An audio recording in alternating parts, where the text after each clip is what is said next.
Hello, and welcome back to the course on the Project Management Body of Knowledge, or PMBOK 5th Edition course. The videos in this module will give you an overview of the 8th knowledge area of PMBOK, Project Risk Management. As you can imagine, all projects have some elements of uncertainty about them, and that is where project risk comes in. There can be individual risks within each process or step of a project, and these can accumulate to create overall project risk. Essentially, this knowledge area focuses on helping us to understand what is needed to identify risk events, how to analyze and understand them, and how to develop strategies for handling them. Now, many organizations today are putting more emphasis on risk management to assist in reducing the number of reported project failures. A well-developed risk management plan should mitigate the risk for the project failure. Let me ask you this. Who do you think should be involved in managing risks in an organization? That's right. Managing risks includes all of us. All employees or project team members are responsible for managing risks. Okay, let's get started. Let's now talk about what we mean by risk management. Risk management refers to a principled approach and process to the tasks of identifying and assessing risks, and then planning and implementing risk responses. Risk refers to an uncertain event or condition that, if it occurs, has a positive or negative effect on one or more of the project objectives, such as scope, schedule, quality, or cost. The key here is uncertain. Uncertain means that they may or may not actually occur. These are surprises, and some surprises are pleasant and some are not. Not all risk is bad. For example, suppose you were planning an event for the public and it was so successful that twice as many people attended than expected. A good turnout is positive. However, if we had not planned for this possibility, we would not have had the resources available to meet the needs of these additional people in a timely manner, and the positive can quickly turn into a negative. That is why it is so important to identify all risks in the early stage of your project. Finally, it is important to know the difference between risks and issues. Issues are things, events that we can define and even anticipate. For example, we know that a contract is expiring. Risks, however, are the future uncertainties in the project. For example, a risk could be that the employees will go on a strike. One other term you'll want to know as we go forward is utility function or utility theory. This is used to measure stakeholder risk tolerance and defines the level or willingness to accept a risk.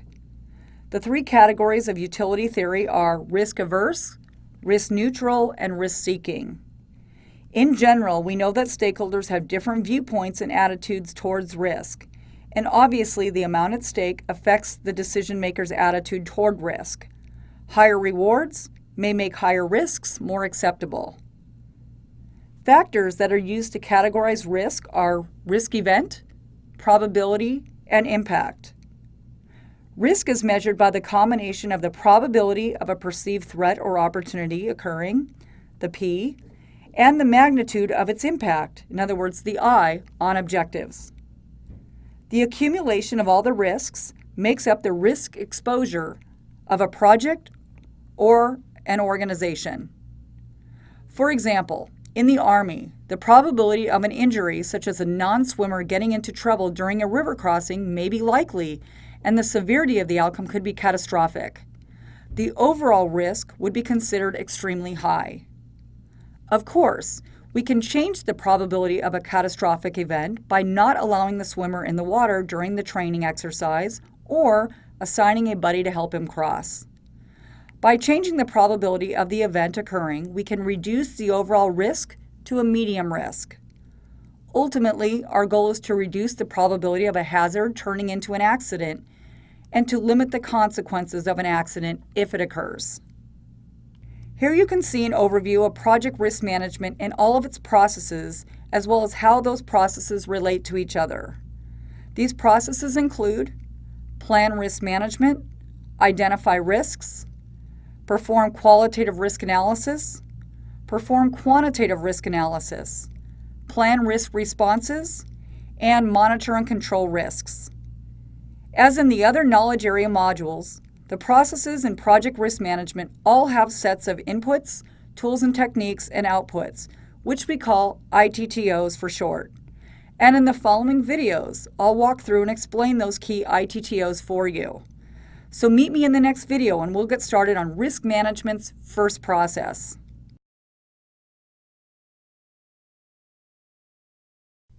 The first process, plan risk management, is the process of defining how to conduct risk management activities for a project. Key inputs for this process include the following: project scope statement that provides a clear set of boundaries for the project so we can begin to look at risks. Cost management plan that provides processes and controls that can be used to help identify risks across the project.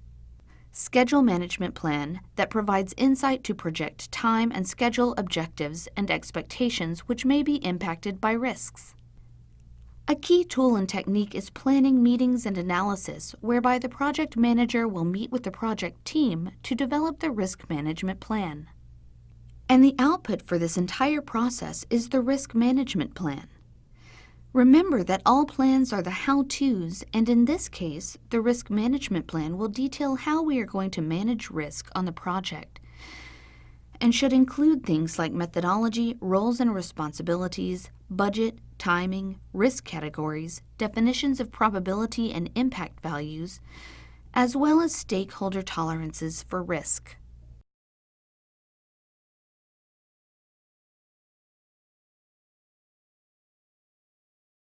The second process is identify risks, and this is when we determine which risks might affect the project and document the characteristics of those risks. Now, this process has many inputs and lots of tools and techniques, which is important to note because when we work on a project, our objective is to identify all risks. We can identify more risks only when we look at the same project from different perspectives. If we use a variety of tools, we will identify more risks than we would using a single tool or technique like brainstorming. So, just be prepared for lots of tools and techniques in this process. However, there is a single output. The one thing that we want to come out of this process is the risk register, which we define as a document that contains a list of the identified risks and a list of potential responses. The preparation of the risk register begins in this identify risk process, and then it becomes available to other project management and risk management processes. Essentially, we are continuing to add information to the register each time we go through one of the processes in risk management. So let's consider this risk register, all of the inputs for the identify risks process of the project risk management knowledge area. The inputs for the identify risk process of the risk management knowledge area are numerous, as you can see here, and to be sure, you have seen some of these inputs before. Risk management plan. As I mentioned before, this document outlines how we are going to manage risk on the project. Cost management plan. Through this, we can use processes and controls to identify risks across the entire project. Schedule management plan. This helps us manage our time and schedule objectives, knowing all the while that they could be affected by known and unknown risks. Quality management plan. This gives us some measures and metrics for identifying risks. Scope baseline. Project assumptions are found in the project scope statement. Uncertainty in project assumptions should be evaluated as potential causes of project risk. Activity cost estimates. This ties our expectations of how much the scheduled activities for the project create individual or overall risk. These figures are usually expressed as a range, and they usually let us know whether the estimate is or is not enough to complete the activity. Activity duration estimates. We have to estimate how long each activity will last so that we can project whether those estimates propose any risk. Stakeholder register. If we have information about the stakeholders, then we can leverage that information for identifying risks. So those are all of the possible inputs for the identify risk process. In addition to many inputs, the identify risks process of project risk management involves the following 7 tools and techniques to achieve the output of this whole process, which you'll remember is the risk register. The first, documentation reviews. We review all of our files, documents, and plans for quality and consistency so that we can identify possible risks to our project. The next, information gathering techniques. There are lots of ways to gather information. Brainstorming is always good, and so is interviewing project stakeholders, participants, and subject matter experts who may have insight into potential risks. One alternative to brainstorming is called the Delphi technique, in which a project manager solicits opinions and advice from people and then includes that information anonymously with the other documentation of risks that have been identified. One benefit of this Delphi technique is that it makes brainstorming sessions available to people who may be located elsewhere geographically. Also, some people prefer giving anonymous feedback, which may not necessarily have been offered freely during a brainstorming session. It prevents individual bias. Another good way to gather information is to perform a root cause analysis, to identify a problem, discover the underlying causes that lead to it, and develop preventive action.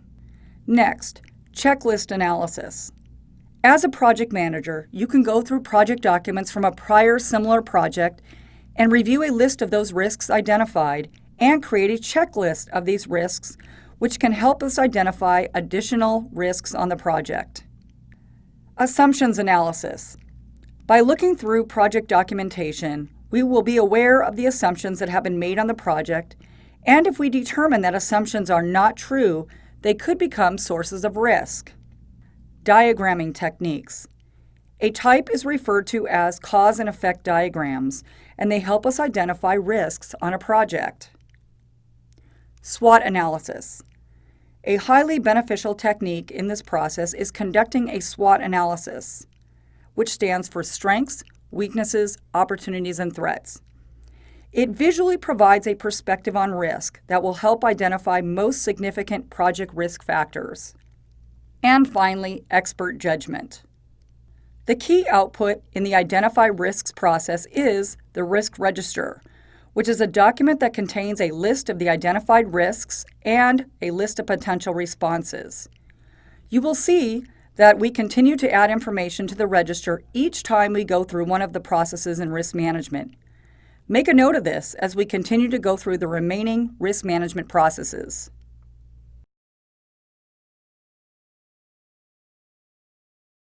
The third process is called Perform Qualitative Risk Analysis.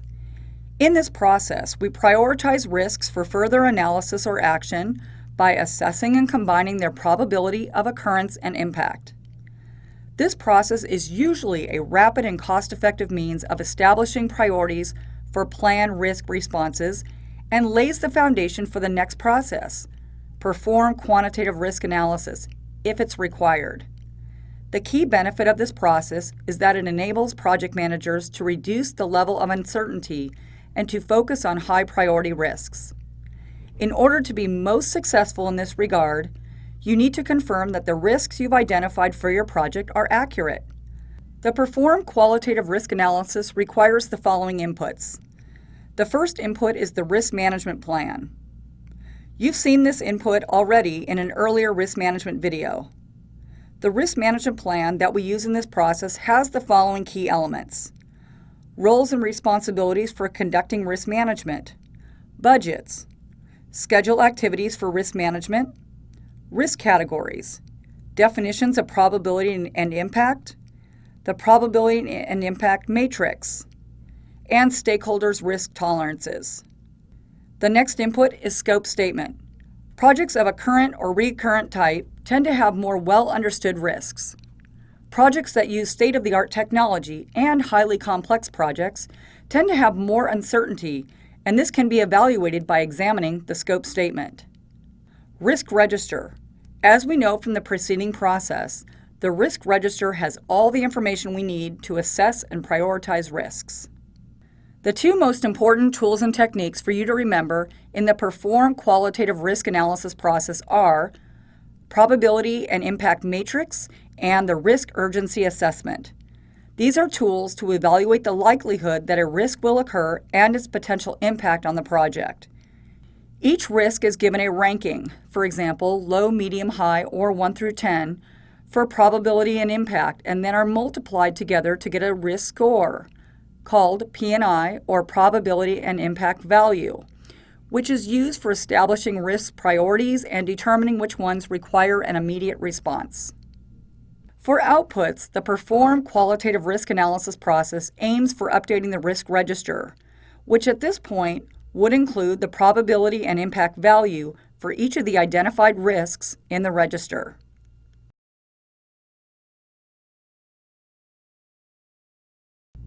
The fourth process of project risk management is called Perform Quantitative Risk Analysis, and it's the process of numerically analyzing the effect of identified risks on overall project objectives. This process is performed on risks that have been prioritized by the preceding process, Perform Qualitative Risk Analysis, and you have determined that they are or can potentially and substantially impact the project. This process analyzes the effect of those risk events. Now, it's important to note that Perform Quantitative Risk Analysis does not always have to be performed. It's really for those risks that we have categorized as high after the Perform Qualitative Risk Analysis process. Obviously, spending more time evaluating any high risks will drive costs in terms of more time, budget, and project resources, so it does not need to be done on all risks. Sometimes we skip this process and move right to the Plan Risk Responses process. But when we do need this process, our inputs and outputs are the same, so I'll briefly address those and I'll tell you about the tools and techniques necessary for performing qualitative risk analysis. The inputs of the Perform Quantitative Risk Analysis process will all be familiar to you because you've seen them in other processes we've gone over in earlier videos. The inputs include the Risk Management Plan, the Cost Management Plan, the Schedule Management Plan, and the Risk Register. There are 3 tools and techniques for the Perform Quantitative Risk Analysis process. First, data gathering and representation techniques, which can include interviews and probability distributions. Second, quantitative risk analysis and modeling techniques. Let's break this one down into 3 techniques. First, a sensitivity analysis can help determine the risks with greatest possible impact on the project. The most common means of graphically depicting the results of the sensitivity analysis is the tornado diagram. It's really about changing the model and observing its behavior, and it's the best method for the purpose of practical decision making. Sensitivity analysis is very useful when attempting to determine the impact the actual outcome of a particular variable will have if it differs from what was previously assumed. By creating a given set of scenarios, you can determine how changes in one variable or variables will impact the target variable. It's really about evaluating those risks that may pose the greatest threat or present the greatest opportunity to the project. This technique is used within specific boundaries that will depend on one or more input variables, such as the effect that changes in interest rates, in other words, an independent variable, will have on a bond's price.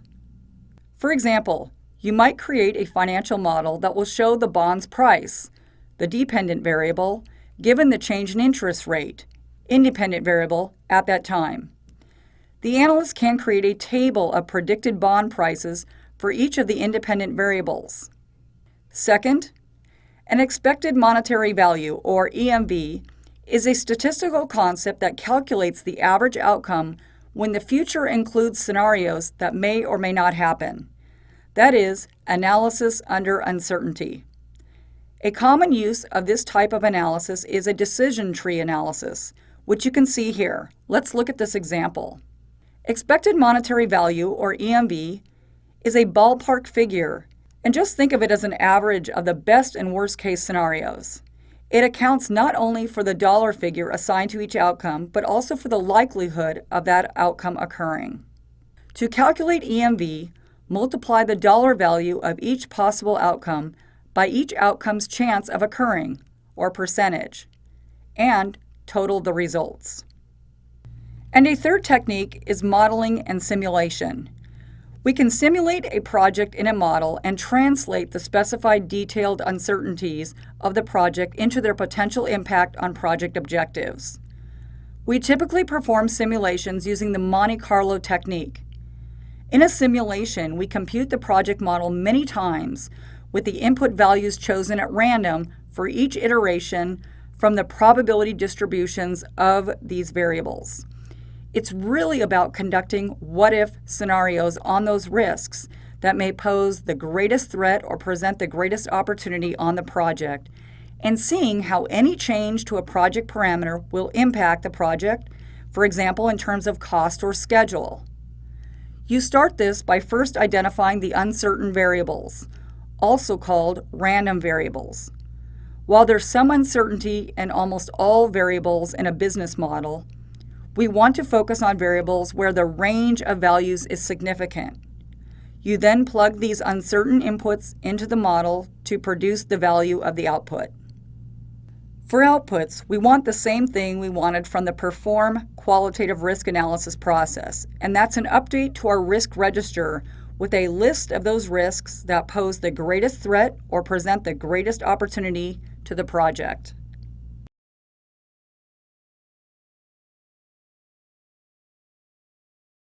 The fifth process in risk management is plan risk responses. This is when we develop options and actions to enhance opportunities and to reduce threats to the project objectives. Risk responses should be appropriate for the significance of the risk, cost-effective in meeting the challenge, realistic within the project context, agreed upon by all the parties involved, and owned by a responsible person.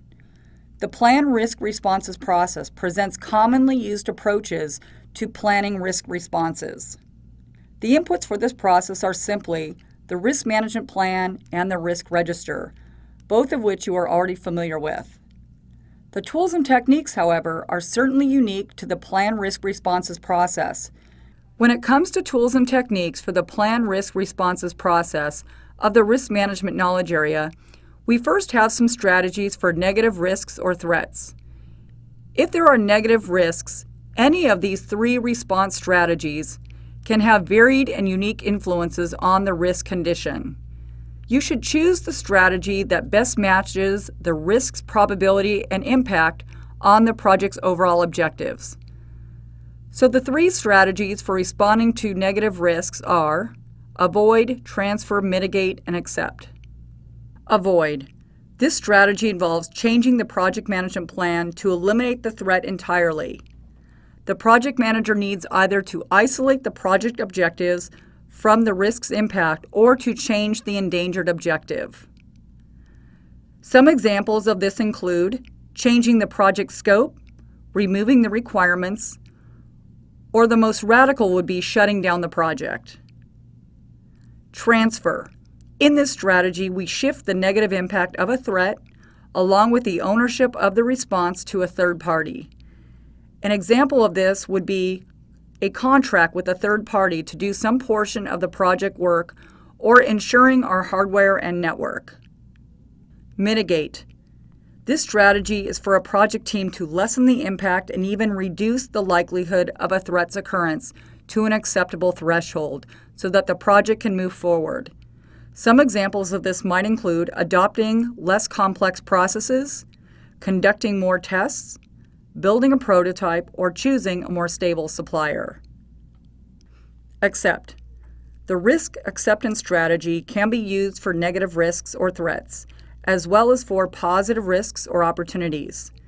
For negative risks or threats, the strategy frees the project team to decide not to acknowledge the risk unless it occurs. It means that it is either inappropriate or impossible to change the project management plan to deal with a risk, so we can respond to the risk passively by accepting it, documenting it, and leaving the project team to deal with it if it ever does arise. We can also respond more actively by accepting the risk, but establishing a contingency reserve that includes amounts of time, money, or resources necessary to handle the risk if it arises. For example, suppose you are working on a project where you are upgrading all company desktops from XP to Vista, and we know that we have some old printers that may not work with Vista. In this case, we decide to accept the risk and create a contingency reserve, which we will use to buy new printers if needed. So those are the strategies for dealing with negative risks or threats. But how about some strategies for responding to positive risks or opportunities? The responses I want you to consider here are exploit, share, enhance, or accept. Exploit.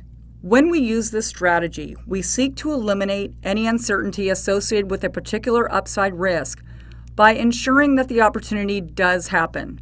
For instance, a project manager might assign his most talented team members to decrease the time and increase the quality of the result of the objective or project. Share. This strategy is to share or allocate ownership to a third party who is best able to capture the opportunity for the benefit of the project. An example of this is joint ventures or mergers. Enhance. If we can identify the key drivers of positive impact risks, then we can increase the probability that the positive impact risk will occur. We can enhance our opportunity, for example, by adding resources to an activity so that we finish early. Accept. Accepting an opportunity means being willing to take advantage of it if it comes along, but not actively pursuing it. There are also some contingent response strategies which describe the specific actions that will be taken if the risk occurs, and these actions are carried out at the time of risk occurrence. A contingency plan is developed in the planning process for the identified risks, and it clearly defines the specific actions to be taken when a risk is about to happen or has happened. For example, you plan that if the rain falls, you will cover the construction materials that are kept in open ground with a plastic sheet once you see the cloud movement. You further added that if the rain starts falling suddenly without giving any prior sign, you will bring in the blower and/or vacuum pumps to dry the wet materials after the rain stops. This is different than a workaround because the strategy is planned in advance and is a proactive approach. Secondary risk is a new risk that arises as a direct outcome of implementing a risk response. Basically, if you plan and respond to a risk that you have identified in your risk register, and it results in a completely new risk, for which you may also plan a response for, it is a secondary risk. In other words, a second or new risk arises. Residual risks are those that are expected to remain after planned responses have been taken, as well as those that have been deliberately accepted. These are risks that still show up as active in your risk register after you have taken your planned risk responses. You simply are not able to eliminate the risk and it still remains in your risk register. Whenever you see the word residual, it means remaining risks in your register. Workaround is a response to a negative risk that has occurred. A workaround is not planned in advance of the occurrence of the risk event. A workaround is a solution to an unanticipated problem and is often seen as something that is designed to be a quick solution to an immediate problem. For example, suppose you are working on a project and you attempted to send an email with a large file attachment to a project team member. For some reason, your email has exceeded its space limit and you cannot send anything. Your workaround is to ask another coworker to send the email out on your behalf. Known unknowns are known risks handled by planned risk responses process. So when we say known unknown, it means it's an identified risk and it has a probability of occurrence and may have an impact, but we do not know its real probability and its real impact yet. Since we have identified the risk, we can then determine the best response if it happens. Unknown unknowns are unknown risks handled by management reserves. It means that it's not identified yet at all. An unknown unknown is outside the scope of the risk process. While it remains unknown, it cannot be managed proactively. If it becomes known before it occurs, then it is a known unknown risk, and therefore is a risk that can be managed proactively through the risk process. Once the risk happens, it will be handled by management reserves, which are funds set aside for unplanned changes to scope and cost. Fallback plan. In general, a fallback plan is an alternative in case a certain approach fails. However, a fallback plan differs from a contingency plan. A contingency plan documented in the risk register will be used when an identified risk is going to occur. Fallback plan is used when the contingency plan has been carried out but is not effective. For example, If you want to go to Stanford, but you also apply to Georgetown in case you do not get into Stanford, this is an example of a fallback plan. Best of luck! Expert judgment is, of course, also a tool and technique for the plan risk responses process, because it's important to obtain input from knowledgeable parties pertaining to the actions that should be taken on specific and defined risks. Likewise, the outputs are similar to the preceding processes, in that we want, of course, risk register updates, and take note of this: risk-related contract decisions, since one of our planned risk responses could be to hire a third party to do the work. Therefore, we would need a contract drawn up for this work. This is a decision then that we have made, or a planned risk response.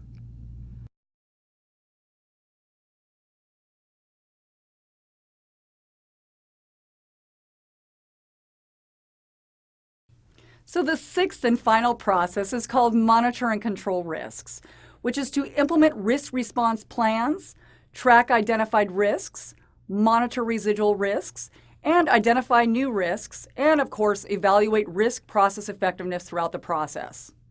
The monitor and control risk process applies techniques such as variance and trend analysis, which require the use of performance information generated during project execution. Other purposes of the process are to determine whether the project assumptions are still valid, whether the risk management policies are still being followed, whether the analysis shows that a risk parameter has changed or can be retired, and whether the contingency reserves for cost or schedule should be modified in alignment with the current risk assessment. The inputs for the control risk process are as follows. Project management plan. This, of course, includes the risk management plan and provides guidance for monitoring and controlling risks. Risk register.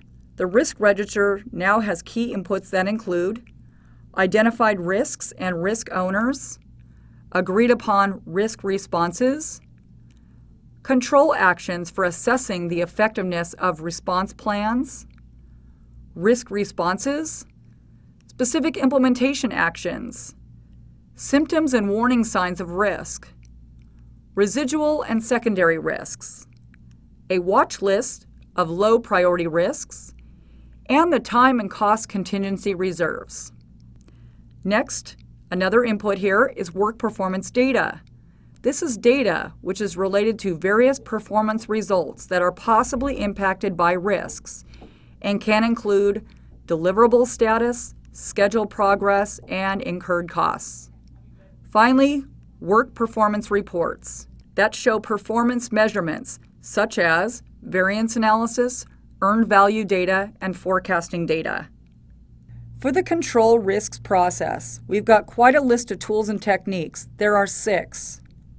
The first is risk reassessment. Project risk reassessments should be scheduled regularly because this process of controlling risks often results in identifying new risks. Depending on how the project is progressing, should dictate how often and detailed these assessments should be. Risk audits. Regular risk audits may also be conducted to determine if any risk parameter has changed. The risk audit is also used to evaluate the effectiveness of risk responses and our risk management processes. Variance and trend analysis. This focuses on the difference between what was planned and what was executed. A one-time snapshot of cost may not cause concern, but a trend showing worsening cost performance may indicate that a problem is imminent. Technical performance measurements compares technical accomplishments during project execution to the schedule of technical achievement. Technical performance measures could include things such as weight, transaction times, or number of delivered defects. Reserve analysis compares the amount of the contingency reserves remaining to the amount of risk remaining at any time in the project so that we can determine if the remaining reserve is adequate. And finally, we need meetings. Project risk management should be on the agenda at periodic status meetings. The more frequently that people discuss risk, the more likely they are to actually identify risks and opportunities and in turn take action as necessary. The outputs for the control risks process are as follows. work performance information. This will be useful as we need information about the work that's been performed on the project so far, so we can use it to communicate with team members and support decisions we make about the project. Change requests. Remember that these are prepared and submitted to the Perform Integrated Change Control process of the Project Integration Management Knowledge Area. Change requests can include preventive actions, as well as recommended corrective actions that realign the performance of the project work with the project management plan, which leads, of course, to project management plan updates. Sometimes changes made on the project have an impact on the risk management processes, and this will need to be reflected in the risk management plan. And the control risk process is the last of the processes in the project risk management knowledge area. This knowledge area really focuses on helping us to understand what is needed to identify risk events, how to analyze and understand them, and how to develop strategies for handling them. Many organizations today are putting more emphasis on risk management to assist in reducing the number of reported project failures. A well-developed risk management plan should mitigate the risk for project failure. And remember, it's everyone's responsibility to manage risks in an organization. I hope you feel better equipped to manage your project risks. I invite you to read the case study and practice the exercises we provided for you at the end of this module. And I hope you'll join me in the next module as we review more of the project management body of knowledge.